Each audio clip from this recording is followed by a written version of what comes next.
Hello दोस्तों, कैसे हैं आप लोग। स्वागत है आपका साईं बाबा एजुटेक चैनल में। तो चलिए, आज की हमारी जो वीडियो होगी वो हमारी होगी ग्रामीण डाक सेवक का जो नोटिफिकेशन आया है उसके जो एप्लीकेशन फॉर्म है वो आपके 3 अगस्त से फॉर्म फिल होने लगे हैं, जो कि 23 अगस्त तक फॉर्म फिल किए जाएंगे। आज हम इस वीडियो में देखेंगे कि इसकी क्वालिफिकेशन क्या होगी, एज लिमिट क्या होगी और किस आधार पर इसमें सिलेक्शन होंगे।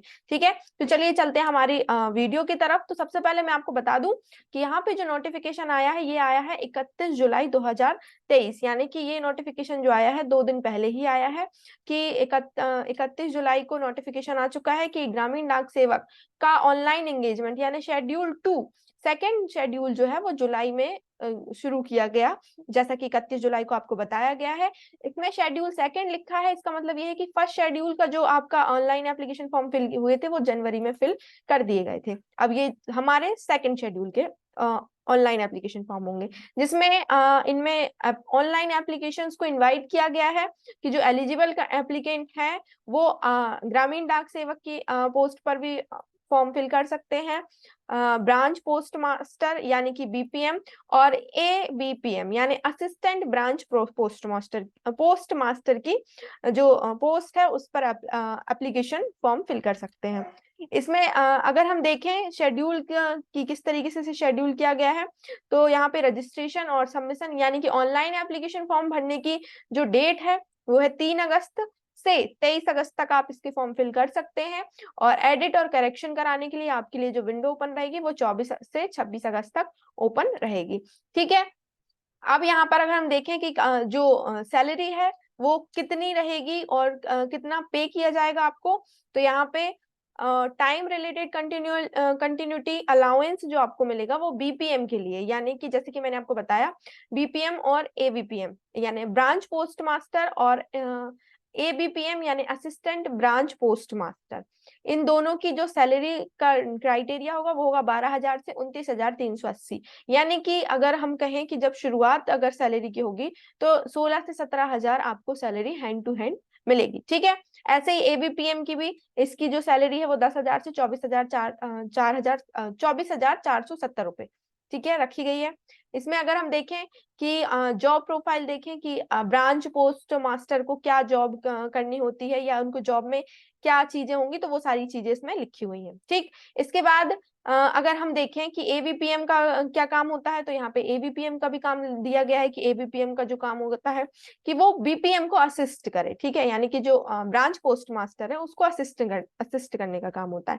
ठीक, डाक सेवक क्या होते हैं, तो डाक सेवक will be engaged in department office like सब पोस्ट ऑफिस। जो पोस्ट ऑफिस है इसकी वैकेंसी होती है और ये सारे के सारे पोस्ट ऑफिस के काम करते हैं। ठीक है, जैसे सेल्स ऑफ स्टाम्प, स्टेशनरी, सारी।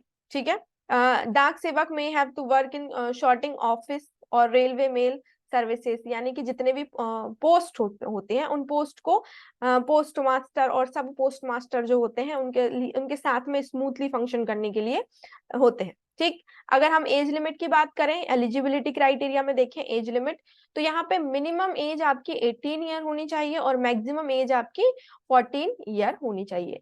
40 ईयर से ज्यादा के जो लोग हैं वो इसको फिल नहीं कर सकते और 18 ईयर से कम के लोग इसको फिल नहीं कर सकते।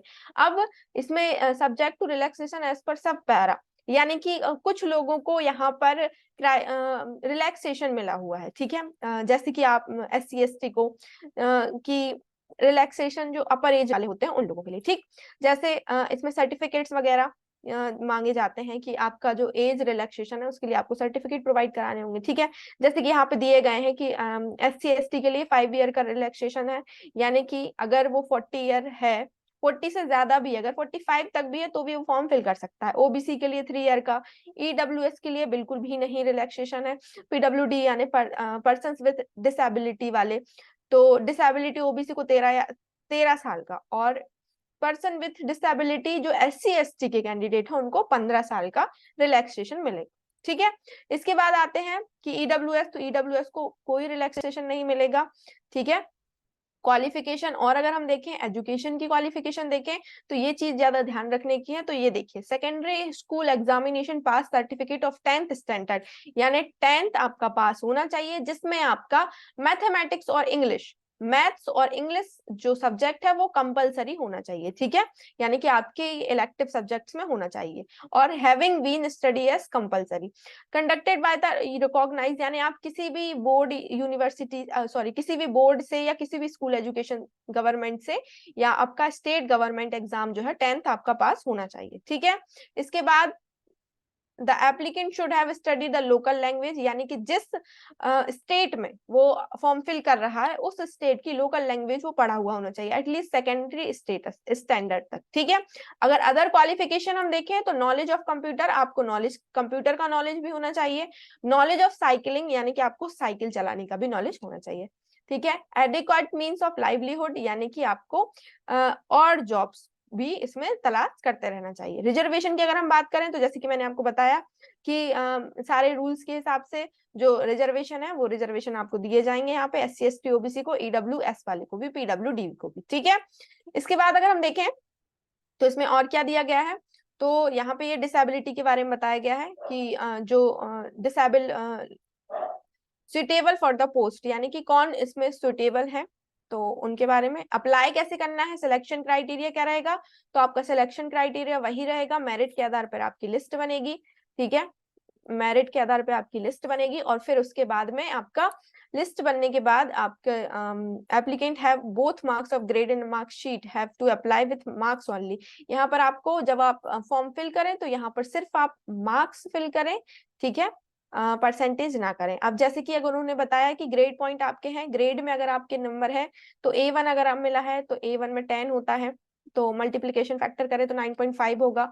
A2 अगर आपको मिला तो 9 होगा, B1 B2 C1 इस तरीके से आपको ये ग्रेड्स मिले हुए हैं, ठीक है। अगर आपका ग्रेड में अगर आपकी मार्कशीट है तो इस तरीके से आपके ग्रेड पॉइंट बनते हैं, ठीक है। बात करें कि CGPA वगैरह वगैरह की, तो ये सारे के सारे इन्हीं चीजों से बनेंगे। और फॉर्म फिल करने के बाद कम्युनिकेशन ऑफ सिलेक्शन, आपका वही वेरिफिकेशन होगा जब आपका एग्जाम, जब आपका सिलेक्शन होगा यानी कि मेरिट लिस्ट में नाम आएगा, उसके बाद आपका वेरिफिकेशन होगा, वेरिफिकेशन के बाद में आपका रजिस्ट्रेशन वगैरह जो भी होगा, 15 दिन का 15 दिन आपको टाइम दिया जाएगा शॉर्ट लिस्टेड कैंडिडेट को कि 15 दिन में आप अपने डॉक्यूमेंट आकर सबमिट करें, ठीक है। यहाँ पे लिखा हुआ है कि the short listed candidate will be allowed total 15 days to submit the document for the verification, यानी वेरिफिकेशन के लिए आपके पास 15 दिन का समय होगा। The system will initially provide 10 days for submitting the document, ठीक है। Thereafter, reminded for the same will be generated to submitted document in extended period of 5 more days, ठीक है। यानी कि वैसे तो आपको 10 दिन का मिलेगा लेकिन 5 दिन का और एक्सटेंडेड कर देंगे, यानी 15 दिन आपको सिर्फ मिलेंगे डॉक्यूमेंट सबमिट करने के लिए, ठीक। इसी तरीके से सारी की सारी आपको फॉर्म से रिलेटेड ही इसमें जानकारी, इस PDF में जानकारी दी गई है, ठीक है। अगर इंपॉर्टेंट इंस्ट्रक्शन देखें तो engaging authority of each post reserve the right of modify cancel the, यानी कि अथॉरिटी इन्हें दी गई है डिपार्टमेंट को कि ये अपने रिजर्वेशन को भी मॉडिफाई कर सकते हैं, और यहाँ पे जो नंबर है, पोस्ट के नंबर है, इनको भी बिना रीजन के स्टॉप भी कर सकते हैं और प्रोसेस भी करा सकते हैं, ठीक है। तो ये थी हमारी आज की वीडियो जिसमें हमारा डाक सेवक यानी कि वही GDS और GDS के लिए, और किसके लिए, पोस्ट मास्टर के लिए, और ABPM के लिए यानी असिस्टेंट ब्रांच पोस्ट मास्टर के लिए, ठीक है।